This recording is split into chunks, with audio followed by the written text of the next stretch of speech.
témoignage d'un prisonnier de Jésus-Christ. Je vous salue tous au nom du Seigneur Jésus-Christ. Pour certaines raisons personnelles, j'ai décidé de taire mon nom dans ce témoignage, afin que personne n'ait à mon sujet une opinion supérieure à ce qu'il voit en moi ou à ce qu'il entend de moi, comme l'apôtre Paul l'a dit dans 2 Corinthiens 12 verset 6. Si je voulais me glorifier, je ne serais pas un insensé, car je dirais la vérité, mais je m'en abstiens, afin que personne n'ait à mon sujet une opinion supérieure à ce qu'il voit en moi ou à ce qu'il entend de moi. Je tiens à vous informer que si ce n'était que de moi-même je ne témoignerais pas, mais si je le fais aujourd'hui, c'est pour obéir à l'ordre de celui qui m'a sauvé, Jésus-Christ. Je suis né dans la République du Congo, précisément à Brazzaville, pendant que ma maman était enceinte, elle avait déjà 2 enfants, donc mon frère aîné et ma sœur.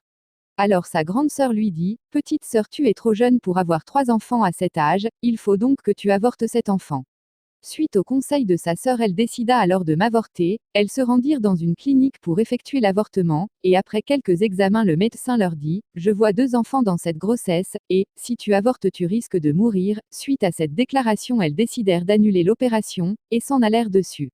D'après ce qu'avait dit le médecin, les enfants étaient 2, donc des jumeaux. Après les 9 mois de grossesse, vint ma naissance. Et le jour de l'accouchement j'étais sortie seule, et moi seule. Je me suis toujours demandé qui était cette seconde personne qu'avait vue ce médecin. Dieu m'avait épargné de la mort depuis que j'étais dans le sein maternel, car il m'avait connu d'avance et ce fut la confusion totale. Daniel 3 verset 24. Alors le roi Nebuchadnezzar fut effrayé, et se leva précipitamment. Il prit la parole, et dit à ses conseillers, « N'avons-nous pas jeté au milieu du feu 3 hommes liés ?» Ils répondirent au roi, « Certainement, ô roi. » Il reprit et dit, « Eh bien, je vois 4 hommes sans lien, qui marchent au milieu du feu, et qui n'ont point de mal, et la figure du 4e ressemble à celle d'un fils des dieux. » Il est vrai que Jésus-Christ est le même hier, aujourd'hui et éternellement. Dieu dit à Jérémie dans Jérémie 1 verset 5. « Avant que je t'eusse formé dans le ventre de ta mère, je te connaissais, et avant que tu fusses sorti de son sein, je t'avais consacré, je t'avais établi prophète des nations. » Amen, amen, amen, amen. Dieu connaît tous ceux qui sont à lui, et malgré tout ce que le diable peut faire, car nul ne peut anéantir ses projets, honneur et gloire à Jésus-Christ au siècle des siècles. Psaume 33 verset 11. Les desseins de l'Éternel subsistent à toujours, et les projets de son cœur, de génération en génération. Le diable, après avoir échoué sa tentative d'assassinat par l'avortement, continuait de me cribler durant mon enfance. J'aimerais expliquer un point très important ici. Ma mère avait un petit frère qui avait un strabisme, lisez le mot strabisme dans le dictionnaire, et pendant qu'elle était enceinte avant son accouchement, elle aimait se moquer du défaut de son petit frère. Elle lui disait souvent, « Ne me regarde pas sinon je risque d'accoucher un enfant ayant ton strabisme », et très souvent elle aimait lui répéter ça. Et quand je suis née, ce défaut de mon oncle m'avait atteint et je suis née avec ce strabisme. Et ma grand-mère réprimandait ma mère en disant, « Je t'avais défendu de te moquer de ton petit frère, tu as vu comment ton enfant a hérité le strabisme de ton frère. » J'aimerais donner un petit conseil à tous ceux qui aiment se moquer des gens qui ont des défauts. Croyez-moi que vous n'êtes pas parfait et si vous n'avez pas de défaut physique, bénissez Dieu. Pour ça, et ne vous moquez pas de ceux qui ont des défauts physiques, car vos enfants risquent d'en subir les conséquences. Jean 9 versets 2 à 3. Ses disciples lui firent cette question, « Rabbi, qui a péché, cet homme ou ses parents, pour qu'il soit né aveugle ?» Jésus répondit, « Ce n'est pas que lui ou ses parents aient péché, mais c'est afin que les œuvres de Dieu soient manifestées en lui. Et dans mon cas c'est ma mère qui avait péché et c'est moi qui subissais les conséquences. Et quand je grandissais je ne supportais pas que l'on se moque de mon strabisme, mais lorsque j'avais rencontré le Seigneur je m'inquiétais plus de ça car j'avais compris la vie d'une autre manière. Car le corps physique n'a pas d'importance, il est poussière et il est appelé à retourner à la poussière. Que vous soyez beau ou pas devant le Seigneur Jésus-Christ, c'est la beauté spirituelle qui compte. Donc je tiens à dire à tous ceux qui ont des défauts physiques de ne plus s'en faire car la chair et le sang n'hériteront pas le royaume de Dieu. Recevez Jésus-Christ et le Saint-Esprit comblera votre cœur. 1 Corinthiens 15 verset 50. Ce que je dis, frères, c'est que la chair et le sang ne peuvent hériter le royaume de Dieu, et que la corruption n'hérite pas l'incorruptibilité. Durant mon enfance je tombais beaucoup malade, jusqu'à un point où il fallait qu'on m'ajoutât du sang et cela fut fait. Et on m'avait circoncis à l'âge de 3 ou 4 ans et jusqu'à présent je me rappelle toujours de ce jour, et pour éviter la douleur on me faisait porter le pagne jusqu'à ce que ma plaie s'était cicatrisée. Mon père et ma mère rompirent leur relation quand j'avais 2 ans, et ensuite elle eut un autre concubin et elle alla vivre avec lui à Imvuba et ses 2 enfants donc moi et ma sœur. Et notre aîné vivait chez sa tante. Pendant que nous étions à Imvuba, un village au nord du pays, un des frères à mon père vint dans ce village, et quand je le vis je décida de faire un tour avec lui dans le village de mon père.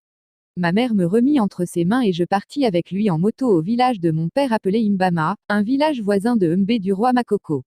Arrivé à Imbama, je fus bien accueilli par ma famille paternelle, bien que mon père n'était pas présent, il était à Pointe-Noire. J'étais tellement content d'être dans ce village car j'étais entouré d'une famille nombreuse et j'étais dans des bonnes conditions et j'étais ravi d'apprendre que nous étions une famille des chefs coutumiers et nos grands-pères étaient des faiseurs de rois. C'était comme un petit royaume, je n'avais même plus le goût de retourner chez ma mère. Et après avoir passé quelque temps là-bas, ma mère me redemanda et je fus ramenée à Imvuba. Une fois à Imvuba, ma maman se préparait pour un voyage vers Pointe-Noire, car elle avait rompu la relation avec son concubin et elle était chez sa maman. Elle me dit, mon fils, je prépare un voyage et je n'ai pas assez de moyens pour vous emmener toi et ta sœur, et pour ça, il faut que un reste. Veux-tu retourner dans le village de ton père ou veux-tu voyager avec moi à Pointe-Noire afin que ta sœur reste?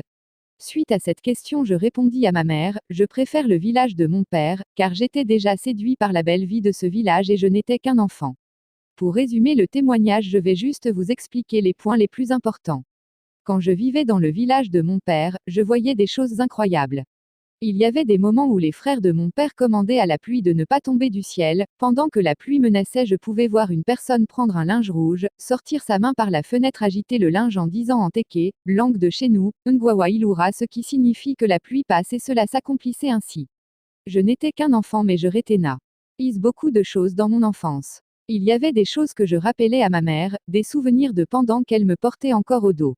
Et tout le monde était dans l'étonnement. Un jour, pendant que j'étais toujours dans le village de mon père, quelques de ses frères me prirent et m'emmenèrent dans la tombe de mon grand-père qui fut un puissant chef du village. Une fois dans sa tombe, ils prirent un coq, lui coupèrent la tête et versèrent son sang sur la tombe, et répétèrent quelques paroles et après avoir fait cela, j'entendis une voix sortir de la tombe et parler en langue maternelle, donc en teke.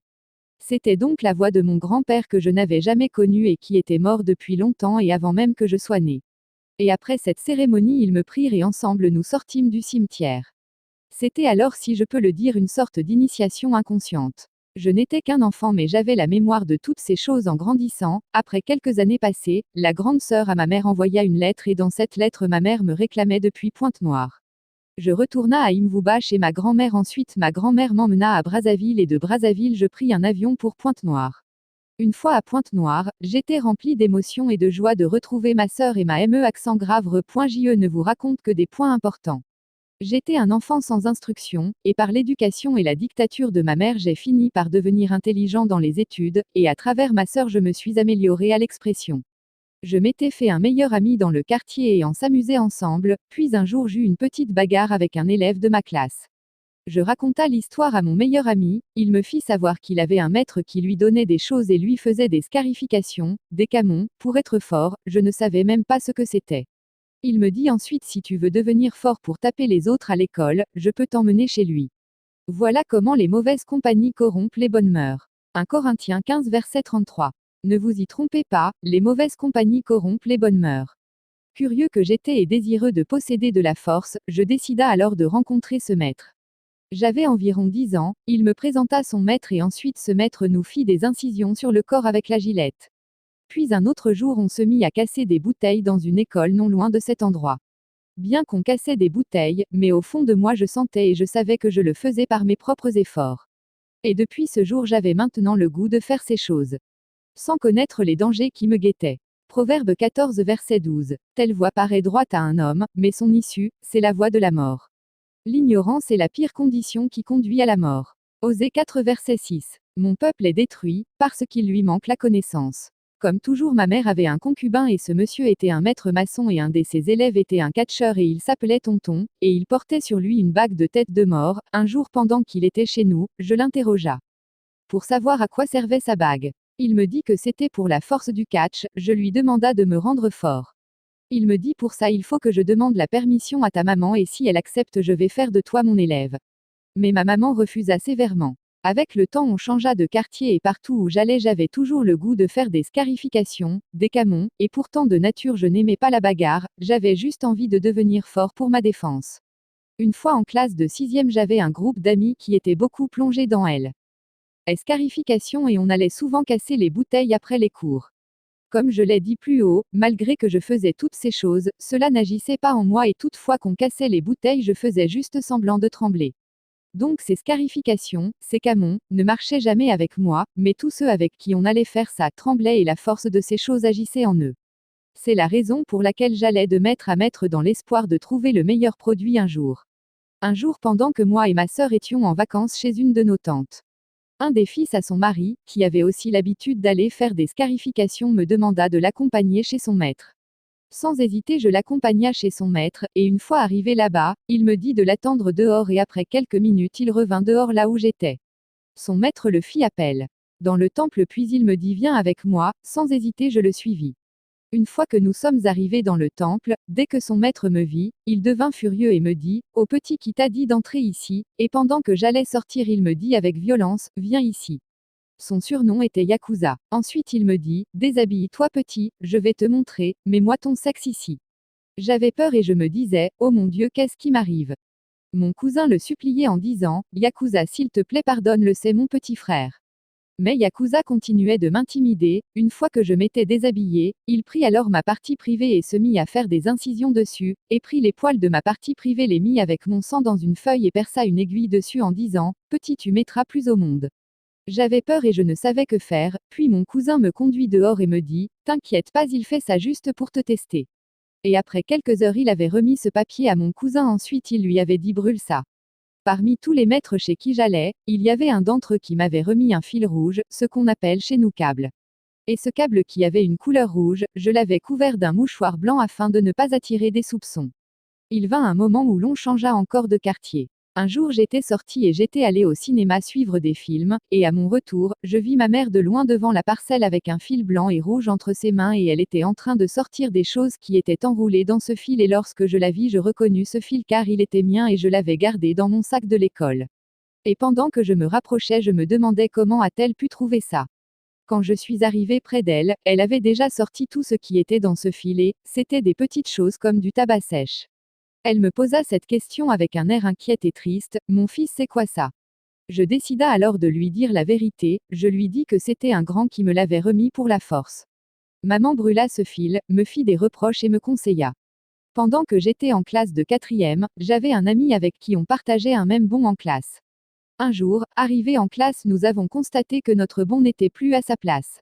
On décida alors de parcourir d'autres classes, une fois dans la classe des 3e, nous le retrouvâmes, mais les élèves de la 3e nous empêchaient de reprendre notre bon, vu qu'ils étaient plus âgés que nous, on décida d'abandonner l'affaire mais on avait gardé la rancune. Un autre jour pendant que nous étions dans la cour de l'école, mon ami me montra un grand qui s'approchait de nous, et lorsque ce grand était arrivé près de nous mon ami lui dit, bonjour. Puis il me dit tu vois ce grand, il se surnomme Nzoko. Qui signifie éléphant, c'est un maître il fait des scarifications, des camons. Dès que j'entendis cela je lui dis on doit aller voir ce maître pour qu'il nous fasse des scarifications. Mon ami me dit pour cela il faut de l'argent mais moi je n'ai rien, alors je lui dis si c'est pour l'argent, t'inquiète pas moi je pourrais te prêter de l'argent. On se mit d'accord pour aller voir ce maître. Mon initiation au fétiche de la force des camons, ou des scarifications. Je partis à la rencontre de ce maître avec mon ami, une fois chez lui, il nous a fait comprendre qu'il y a bien longtemps qu'il ne faisait plus des scarifications aux gens. Mais puisque c'est toi, je vais vous aider dit-il à mon ami, je ne vais pas vous faire des camons, mais je vais vous faire le fétiche de la force. Lorsque j'ai entendu parler de fétiche, j'ai eu peur, et je lui ai demandé cela revient à dire qu'on va devenir des sorciers. Il me dit non, vous ne deviendrez pas des sorciers, mais je mettrai en vous un totem et lorsque le sorcier viendra la nuit pour vous ensorceler il ne verra que votre totem. On lui remit de l'argent et il alla au grand marché pour acheter les articles pour la cérémonie, après quelques jours on se rendit chez lui pour la cérémonie. Il ne voulait pas que l'on le fasse chez lui là où il vivait, alors il décida de nous emmener chez un de ses élèves. Nous longeâmes les rails pour se rendre chez son élève, arrivé sur place son élève n'était pas et sa maison était fermée. Et cela se répéta à plusieurs reprises, puis un autre jour avec le maître nous le trouvâmes chez lui à la maison. Il remit les clés au maître, qui nous fit entrer dans la maison de son élève, qui représentait comme un petit temple pour eux, et nous étions contents moi et mon ami de pouvoir enfin se trouver dans le temple.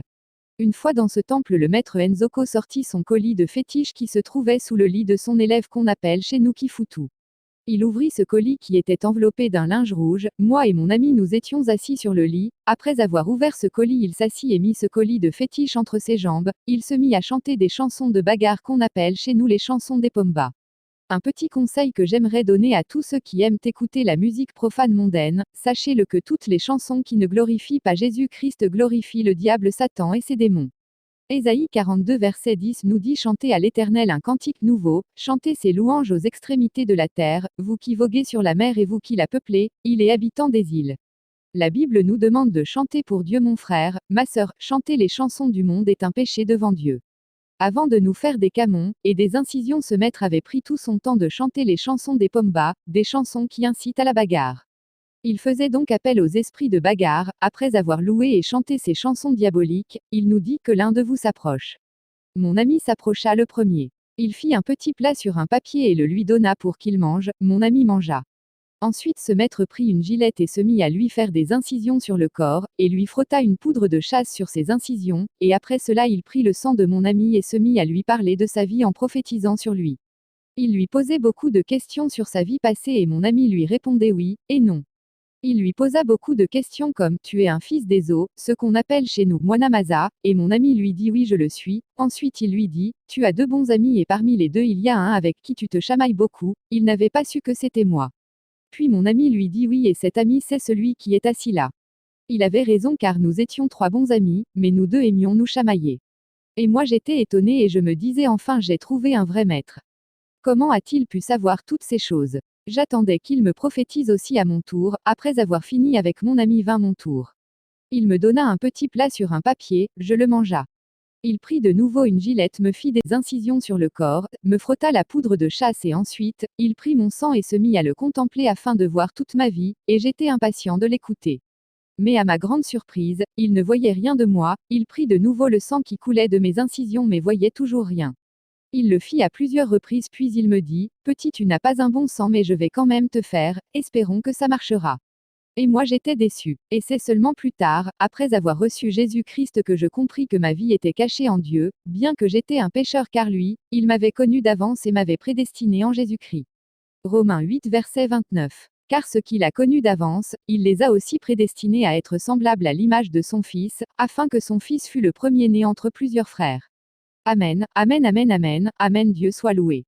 Ce jour-là ce fut la première dose ou le premier degré, et il nous restait 2 doses car il en fallait 3 pour être bien fort et solide. Une fois à la maison il nous avait recommandé de ne pas regarder le miroir, vu que j'aimais beaucoup regarder le miroir. Arrivé à la maison, j'étais devant le miroir et dès que mon regard allait croiser le miroir je me détourna vite du miroir. Les autres fois que l'on se rendait au temple pour la 2e et la 3e dose, son élève n'était pas toujours à la maison et sa maison était fermée, mon ami décida alors d'abandonner l'affaire, mais moi vu que j'étais déterminé, je persévérais toujours jusqu'à ce que j'eus toutes mes 3 doses.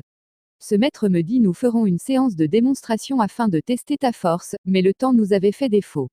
Comme toutes les autres fois, je me disais si ça a marché Dieu merci et si ce n'est pas le cas aussi je n'ai pas à m'en faire car depuis longtemps ces choses ne marchent pas avec moi.